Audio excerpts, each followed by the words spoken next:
Hey guys, welcome back to Loadout, the series where we guide you through the camo challenges and craft the best loadouts in Call of Duty. It's Alfie again. I'm recording for Steve because he says he hasn't got time for you guys. In today's episode, we're covering the KV Inhibitor Sniper Rifle. Before we get started, if you want to see more content like this, then subscribe and turn on notifications so you never miss an episode. Feel free to click the link in the description to join the Discord server to suggest what weapons you want to see covered next. Finally, leave a like so the series gets pushed out to a wider audience.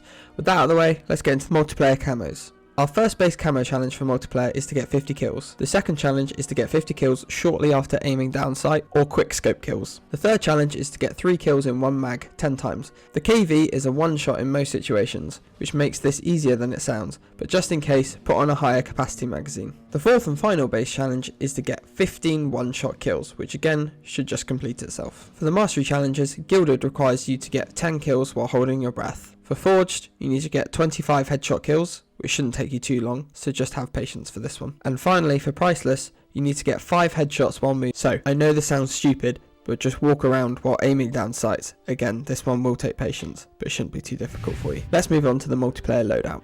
Our first attachment for multiplayer is going to be the Shadow Strike Suppressor L, which is going to make sure we're not on the radar while firing. Second is the SL Razorhawk Laser Light, which is going to improve our aim walking steadiness and our attack stance spread, as well as our sprint to fire and aim down sight speeds, with the only cons being that the laser and light are visible while aiming. Third is the SZ Bullseye Optic. Fourth is the KV Heavy Padded Stock. This is going to improve our gun kick and recoil control, as well as our firing aim stability, with the cons of being slightly worse sprint to fire and tax sprint speeds and hip fire spread. Finally, we're going with the SL Skeletal Vertical Grip, which is going to improve our ADS and sprint to fire speeds, as well as our vertical recoil and gun kick control, with the cons being a slightly worse hip fire and tack stance spread and horizontal recoil control. With the multiplayer loadout done, let's move on to Warzone. For Warzone, we're going to build out the KV for max damage range, being a high damage sniper. To do this, our first attachment is going to be the Shadow Strike Suppressor L from the multiplayer build. Our second attachment is going to be the KAS-10 584mm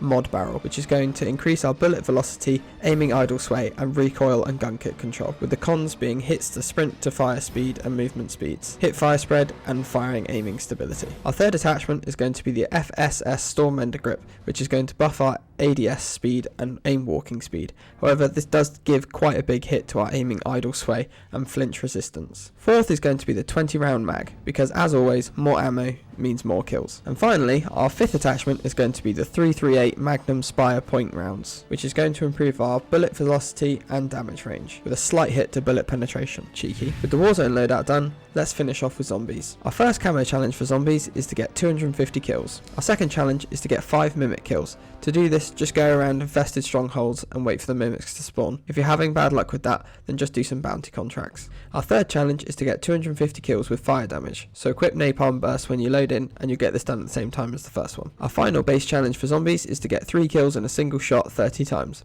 As long as you're grinding exfils or an outlast contract, this should be relatively easy, just have patience. For the mastery challenges, Golden Enigma requires you to have 100 kills and then exfil. For Zircon Scale, you need 300 Pack-a-Punch kills. And finally, for Serpentinite, you need to kill 10 elite or special zombies. For the zombies loadout, our first attachment is going to be the XRK Kraken Muzzle. Second is the FSS OLEV Laser. Third is the FSS Stormender Assault Rear Grip. Fourth is the optic of your choice. And the final attachment is going to be 20 round mag, which will double after being packed. And that sums up everything you need to know about the KV Inhibitor. Join us next episode where we'll be covering the DG58 LSW LMG. Until then, feel free to check out another episode or the entire playlist. Thank you ever so much for watching. Please leave a like, please subscribe, join the Discord, do everything you can. Thank you very much. Bye.